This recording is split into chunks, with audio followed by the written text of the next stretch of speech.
আসসালামু আলাইকুম, welcome to রহিমাইল্লা blog. সবাই কেমন আছেন? আশা করছি সবাই ভালো আছেন। আজকের রেসিপি একদম লোভনীয়, জিভে পানি চলে আসার মতো আমের আচারের রেসিপি। চলুন যাই মূল রেসিপিতে। আজকের রেসিপির জন্য আমার টাটকা ফ্রেশ আম দরকার হচ্ছে। আর এই আমটা একটু শক্ত হলে কোনো সমস্যা নেই। শক্ত এবং হালকা হলুদ আম দিয়ে আজকে বানাবো মজাদার আমের রেসিপি। আমটা খুব ভালো করে ছিলে ফালা ফালা করে কেটে লবণ পানিতে 10-15 মিনিট ভিজিয়ে রেখেছি। তারপরে 2 ঘন্টা রোদে শুকাতে দিব।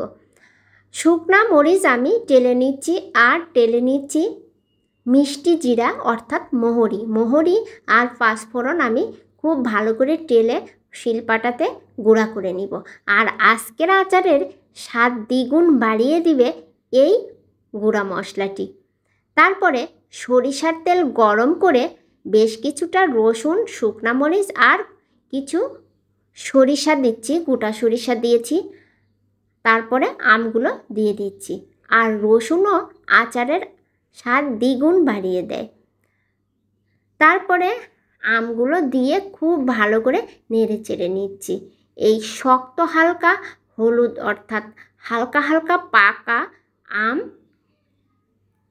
আচার করলে এত মজা লাগে যে একবার না খেলে বুঝতে পারবেন না। তারপরে হালকা হলুদ এবং পরিমাণ মতো লবণ দিয়ে দিয়েছি। আপনারা চাইলে হলুদটা দিতে পারেন, আবার নাও দিতে পারেন, তবে কালারটা সুন্দর আসার জন্য আমি হলুদ দিয়েছি। তারপরে পরিমাণ মতো চিনি দিয়ে দিলাম। চিনি, লবণ এবং ঝাল এগুলো আপনারা আপনাদের টেস্ট অনুযায়ী দিয়ে দিবেন। আর সব আমের টক কিন্তু সমান থাকে না, কোনো আম একটু টক বেশি থাকে, কোনোটায় কম থাকে, আর সেভাবেই চিনিটা অ্যাড করবেন। তারপরে চিনি দেওয়ার পরে যে শিরাটা হলো, এই শিরার সঙ্গে আমগুলো খুব ভালো করে কষিয়ে নিচ্ছি। দেখতেই পাচ্ছেন, দেখতে কিন্তু অনেক সুন্দর দেখাচ্ছে। আর এই যে শক্ত অংশটা আমের, এটা কিন্তু আচার খেতে অনেক ভালো লাগে। একদম কামড়ে কামড়ে মজা করে খাওয়া যায় চেটে পুটে। তারপরে আমগুলো খুব ভালো করে কষিয়ে এবার আমি শুকনা মরিচ দিয়ে দেব, অর্থাৎ গুঁড়া মরিচটা এবার অ্যাড করব। আপনারা আপনাদের টেস্ট অনুযায়ী ঝালটা দিয়ে দিবেন। আমি যেহেতু মিষ্টি, টক এবং ঝাল আচার করছি, টক মিষ্টি ঝাল আচারের জন্য আমি ঝালটা হালকা রেখেছি, এজন্য অল্প মরিচ দিয়েছি। আপনারা আপনাদের স্বাদ অনুযায়ী দিয়ে দিবেন। তারপরে খুব ভালো করে নেড়ে চেড়ে কিছুক্ষণ রান্না করে সবার শেষে আমি সেই মশলাটা অ্যাড করব। মোহরি এবং পাঁচফোড়নের গুঁড়াটা এবার আমি ছড়িয়ে দিচ্ছি। আর ছড়িয়ে দেওয়ার পরে কালারটা কিন্তু দুর্দান্ত হবে, দেখতে থাকবেন সবাই।